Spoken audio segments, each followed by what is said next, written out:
In the last couple of months, you probably coached some individual players, maybe some friends of you, or maybe a casual team that needed some help, and you actually kind of like being a coach. And you're looking for ways to improve your coaching as well, and to see if you can develop yourself into the real coach role within an esports team. So what are the essential traits that you can develop or need in order to start off as an esports coach? In this video, we will cover 11 essential traits that you need as a starting esports coach to start off your esports career. Grab a pen and a piece of paper and let's get into it.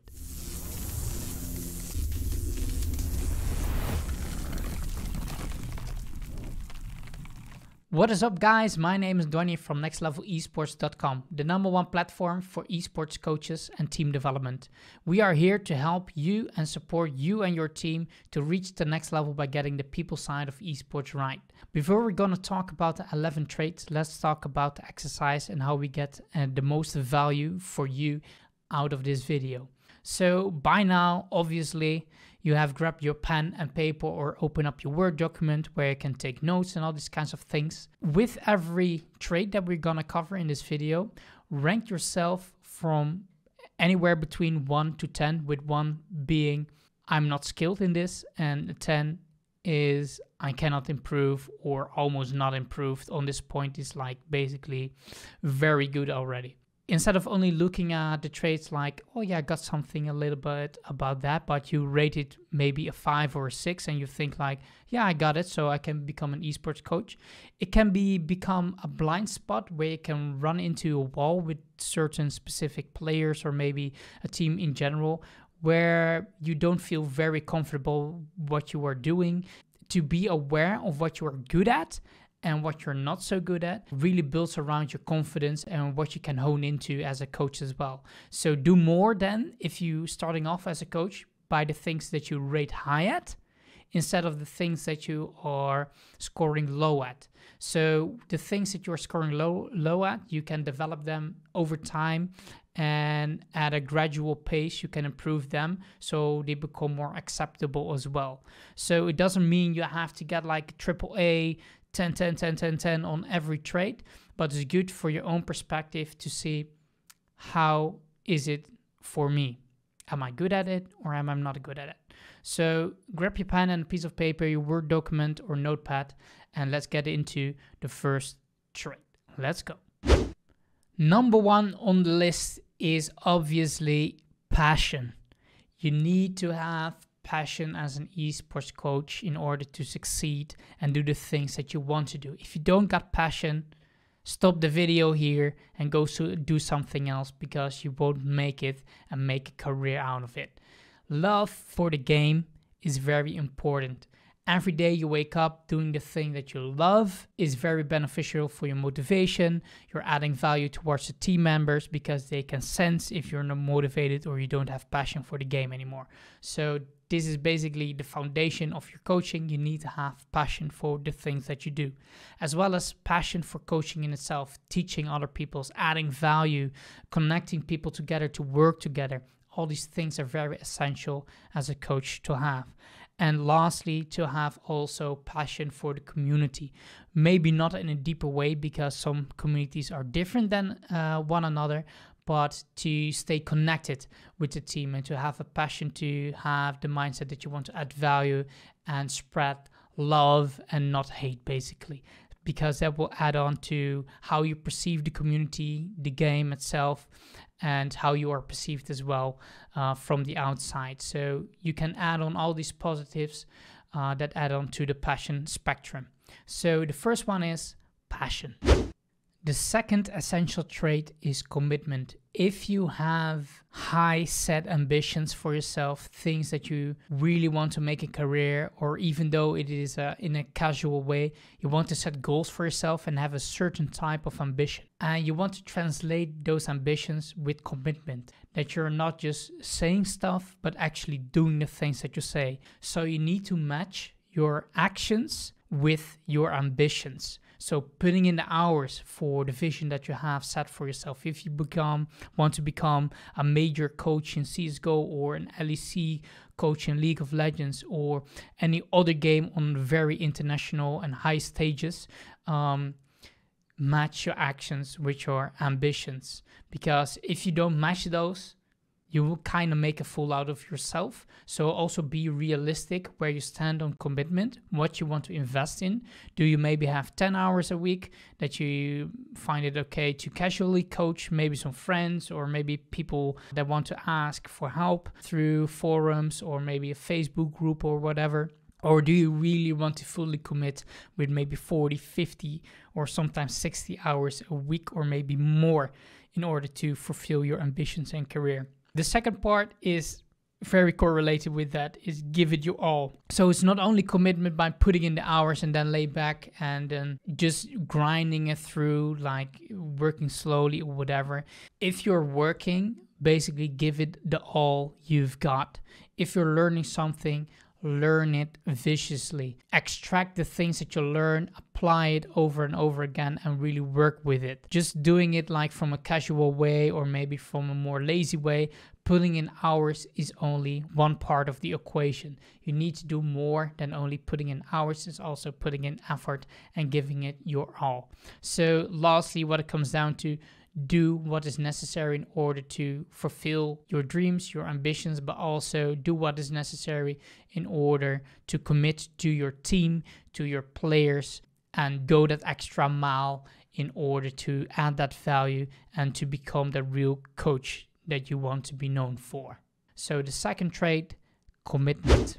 The third essential trait for an esports coach is having a winning mentality. If you want to become an esports coach, you gotta have some sense of that you really, really want to win. And the higher that you have that feeling, the better oftentimes your chances are that you will succeed in your career and can add more value towards your team because you're putting in the effort because you want to win so bad. I divided it in two separate parts, with the short-term winning mentality, and you can also have a long-term winning mentality. So the short-term is if you got, let's say, a short contract for a couple of months or maybe one season, and you want to do as much damage as possible as a coach. So you look probably only at the next game ahead. Like, I do everything in my power to win the next upcoming day and the next upcoming match. So you don't really look at like, okay, what kind of matches do we have in 2, 3, 4 weeks and all these kinds of things. No, you look only in what's in front of you and you do the best that you can. While that is good for the short-term success, if you really want to develop as a team, you oftentimes have to do other things as well, like invest in team development, getting the goals aligned, getting the communication maybe with some protocols or other things that you want to improve. So in later stages, it pays out dividends, but sometimes you don't really have the time to invest in your team or in your organization that much. So it depends really what you want. And if you have a longer term contract, or you want to have like a longer career with a specific organization and team, you can more so look into the long-term mentality where you can do stuff in order maybe not to win this specific season, but to have the best chance to win the season or the competition one season later. So you need to balance those things out, and you have to see for yourself what kind of mentality in winning that means for you. And in order to get that, you need to go to the extra mile, putting in everything that you have in order to succeed. So sometimes that means in staying up a little bit late in order to get the drafts right, or maybe doing that extra review for your players or your team. And that's really gonna reward you in the long term if also the players see that you really care about winning and doing it, and you're setting the bar high and setting the example. So that's a very good thing as well. And because you have such winning mentality, you can also set expectations as well for the players you're working with, that they do everything in their power as well to win in order to add value towards the team. But also be careful with the mental part or the physical strain that players have. So don't push them all the way down into the ground to grind 60, 70 hours of their game. It needs to be balanced, of course, but sometimes that extra nudge, if you need it, make sure to set those expectations as well, so everyone knows what's up and that you're all there to win. So third essential trait is the winning mentality. The fourth trait is knowledge. As an esports coach, you cannot go around knowledge. You need to have very in-depth knowledge about the game, but also about the players as well to succeed. While in the beginning, you probably have the most knowledge about the game and you will learn gradually more so about the players. It is your job as a coach also to learn about your players, because if you know your players, you can combine the people knowledge with the game knowledge, so you can have the best coaching role for yourself to connect those two parts together, because it's not only a technical or strategical game. We play as a coach the human game by getting the people side of esports right, getting to understand the players that you work with. What are their preferences? Are they very vocal? Are they more quiet? Do they have very creative ideas, or are they more conservative with their known play style that they hold on to for very years? Do you need to break it open? So ask questions about what they want, what they need, in order to also get knowledge about the players as well, besides having your ton and treasure in your head about the game as well, to add on value towards the team and players as well. Later on, and as a coach, you also want to develop your coach knowledge. So now you know information and knowledge about the players, and you know a lot of information about the game as well, but the coach knowledge is how are you going to combine those two. So go find webinars, read books about coaching, all these kinds of things that make you feel more confident, more in tune with your coach role, so you can impact your players and your team the most. And lastly, it is okay if you don't know everything. We oftentimes, or I see other coaches struggle with saying, I don't know, let me check it in the book, or let me ask someone else. It feels like some coaches are ashamed of admitting that they don't know something, because they are the coach and they should know everything. While as a coach, you should know some things, but you shouldn't know everything, because that's why you have specialists. Maybe you have a nutritionist, maybe an analyst, or maybe a positional coach if you are a head coach, or strategical coach, all these kinds of different specialist roles. So you don't really have to know everything, as long as you are resourceful and you can get to those answers. So it is okay for you as a coach to say, I don't know.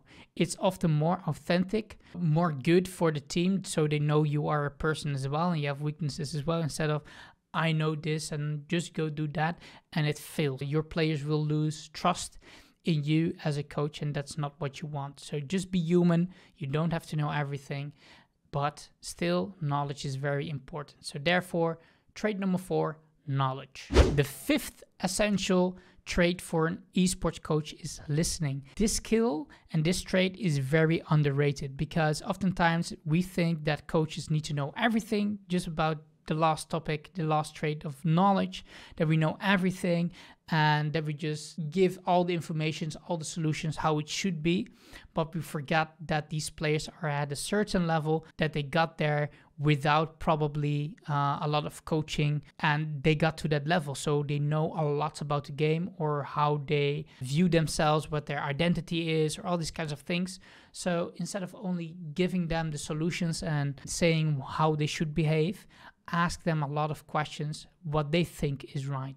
What do you think that we should play this game? How do you think that you could have maybe done things differently? And you will see that they come up with solutions from within themselves, and they can even learn a lot from you by only you asking a lot of questions. So you can therefore provide more ways in order to give the players and the team what they need, instead of what you think that they need, but actually give them what they need. And that is where you come in as a coach, by having this trait and skill. So asking questions is a good way, because players know a lot. So the 5th trait is listening.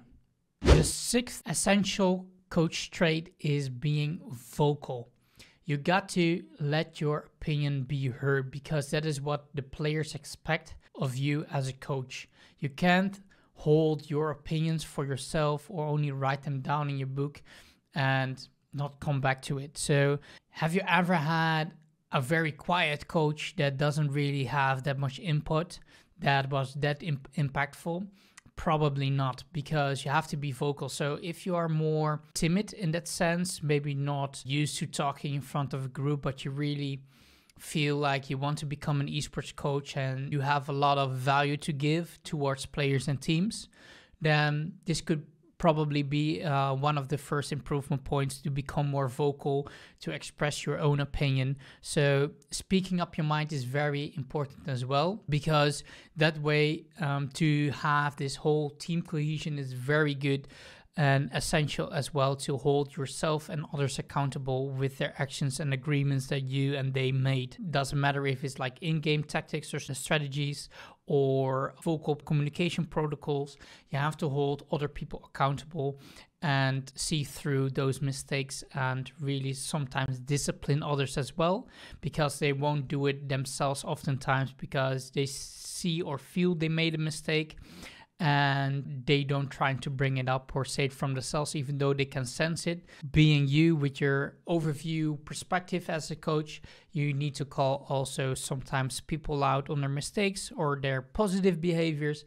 And if you won't do that, it will be harder for you to become an esports coach. That's what is expected of the players in itself, and to get through the development stage of like neglecting conflict, but also engaging in conflict. So it's very good to be vocal on specific and all different parts as well. So the sixth point is being vocal as a coach.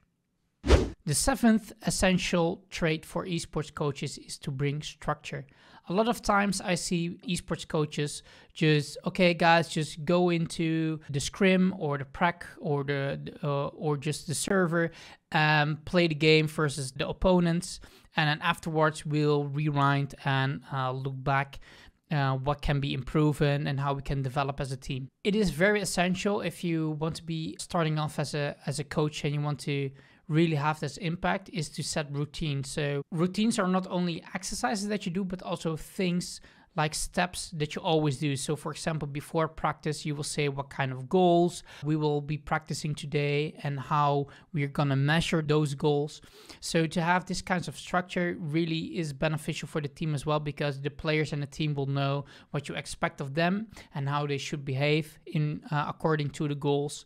So it brings more structure and a more aligned way and path towards improvement as well. Because if you're wanting to improve on everything that is coming at you, it can be 100 points, and if you focus basically on everything, you have no focus at all. So to have structure and routine on the things that you do or don't do is very important as well.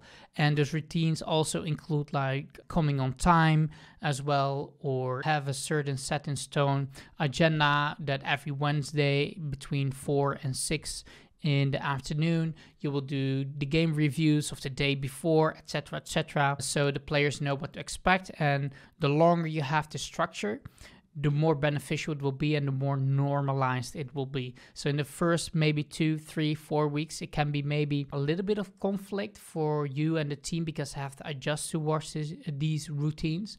But after quite a while, it becomes normal and you become predictable. And being predictable as a coach is a very good thing, because they know what they can expect of you, that you will have goals, that you prepare to practice or the match, all these kinds of things, and they know what to do. So they hone in to their mental state as well and can focus on the points that you bring up. So that will be good as well. So it's good to have routines, set clear goals in practice, in matches as well, and outside of the game as well.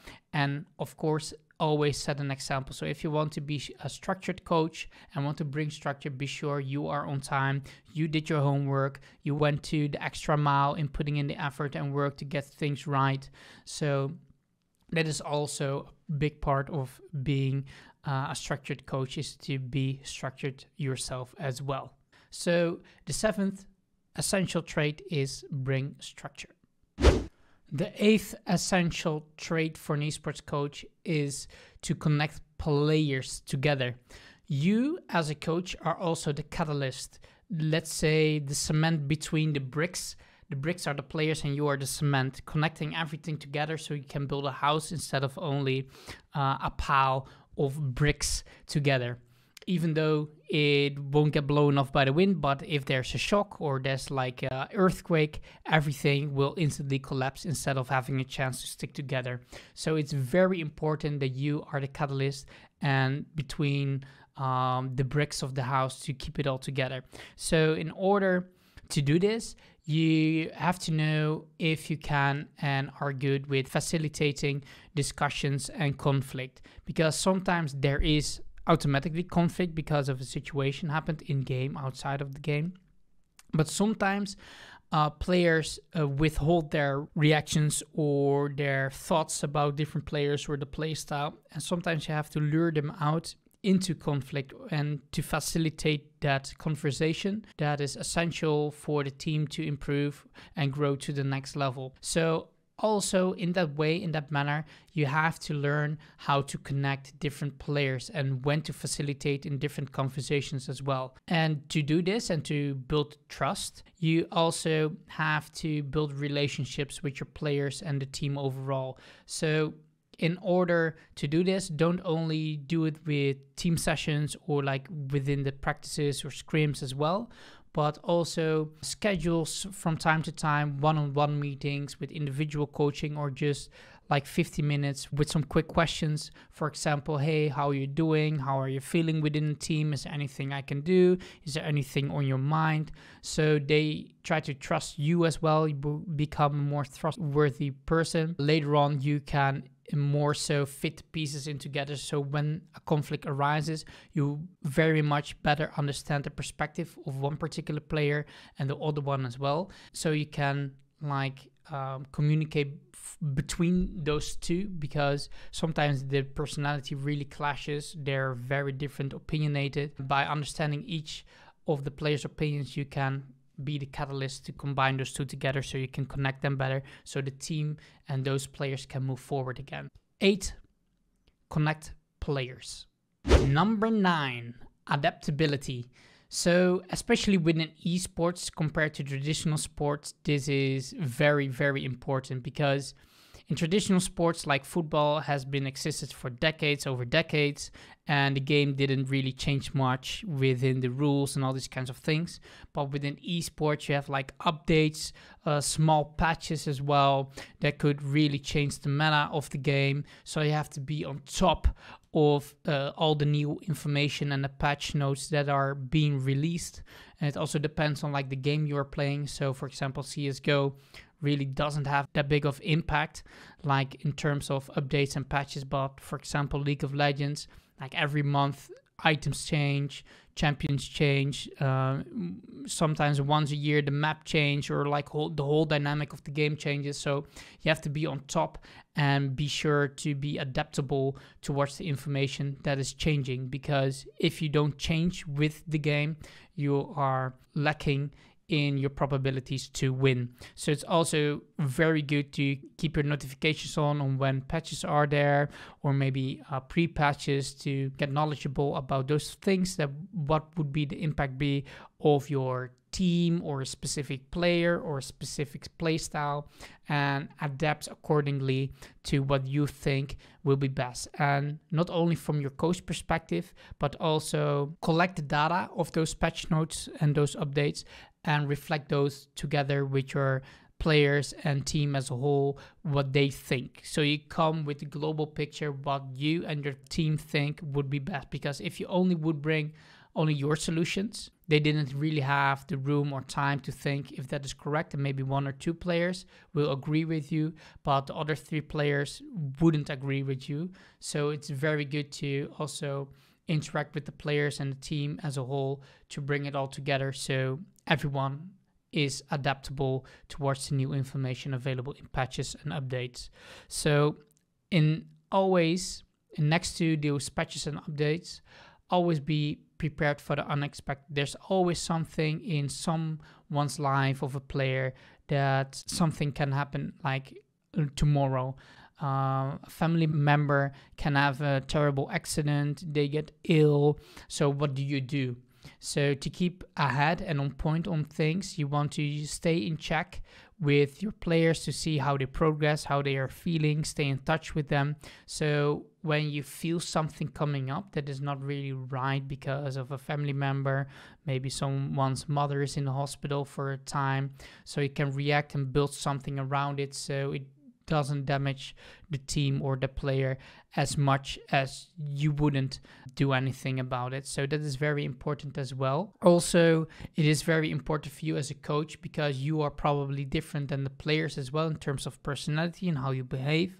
It's also good to be adaptable towards your players. So you change your behavior and some parts of the way you communicate so it fits better the communication style of the player or the team, so you can better reach them to have the leverage and the impact that you want to have, so they understand your point of view better. But you have to change as a coach in a certain role or a different perspective so they understand you as well. So it's also about changing perspective, being very flexible and adaptable in different kinds of situations, if that is with contact and communication with teams, or if that is updates and patches. All these kinds of things are really important as well for an esports coach. So there you go, number 9, adaptability.